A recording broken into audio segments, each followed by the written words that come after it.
Matthieu, chapitre 22. Jésus prit la parole et leur parla de nouveau en parabole. Il dit : Le royaume des cieux ressemble à un roi qui fit les noces pour son fils. Il envoya ses serviteurs appeler ceux qui étaient invités aux noces, mais ils ne voulurent pas venir. Il envoya encore d'autres serviteurs, avec cet ordre : Dites aux invités : J'ai préparé mon festin. Mes bœufs et mes bêtes grasses sont tués, tout est prêt, venez aux noces.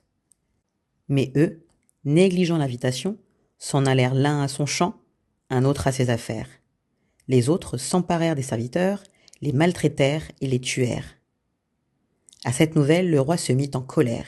Il envoya ses troupes, fit mourir ses meurtriers et brûla leur ville. Alors il dit à ses serviteurs : Les noces sont prêtes. Mais les invités n'en étaient pas dignes. Allez donc dans les carrefours et invitez aux noces tous ceux que vous trouverez.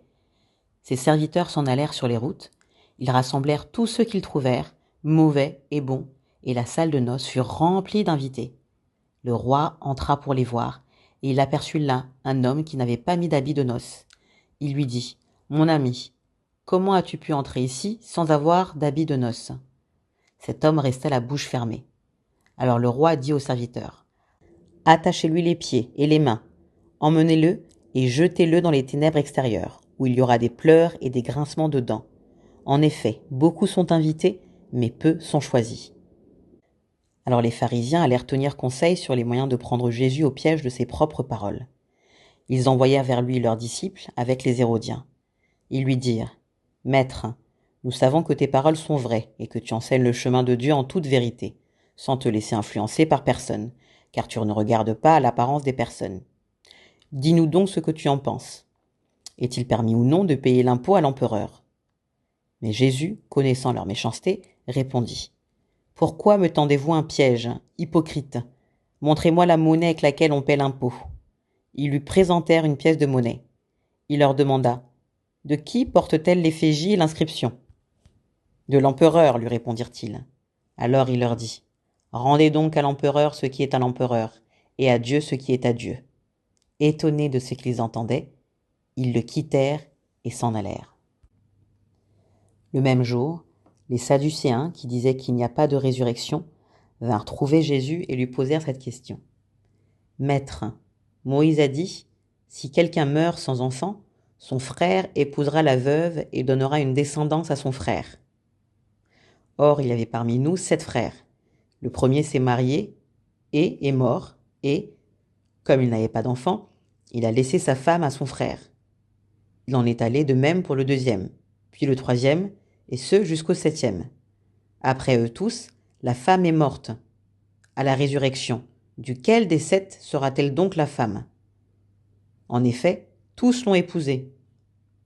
Jésus leur répondit : Vous êtes dans l'erreur, parce que vous ne connaissez ni les Écritures, ni la puissance de Dieu. En effet, à la résurrection, les hommes et les femmes ne se marieront pas, mais ils seront comme des anges de Dieu dans le ciel. En ce qui concerne la résurrection des morts, n'avez-vous pas lu ce que Dieu vous a dit ? Je suis le Dieu d'Abraham, le Dieu d'Isaac et le Dieu de Jacob. Dieu n'est pas le Dieu des morts, mais des vivants. La foule qui écoutait fut frappée par l'enseignement de Jésus. Les pharisiens apprirent qu'il avait réduit au silence les Sadducéens. Ils se rassemblèrent et l'un d'eux, professeur de la loi, lui posa cette question pour le mettre à l'épreuve. Maître, quel est le plus grand commandement de la loi ? Jésus lui répondit : Tu aimeras le Seigneur ton Dieu de tout ton cœur, de toute ton âme et de toute ta pensée. C'est le premier commandement et le plus grand. Et voici le deuxième, qui lui est semblable. Tu aimeras ton prochain comme toi-même. De ces 2 commandements dépendent toute la loi et les prophètes. Comme les pharisiens se trouvaient rassemblés, Jésus les interrogea en ces termes : Que pensez-vous du Messie ? De qui est-il le fils ? Ils lui répondirent : De David.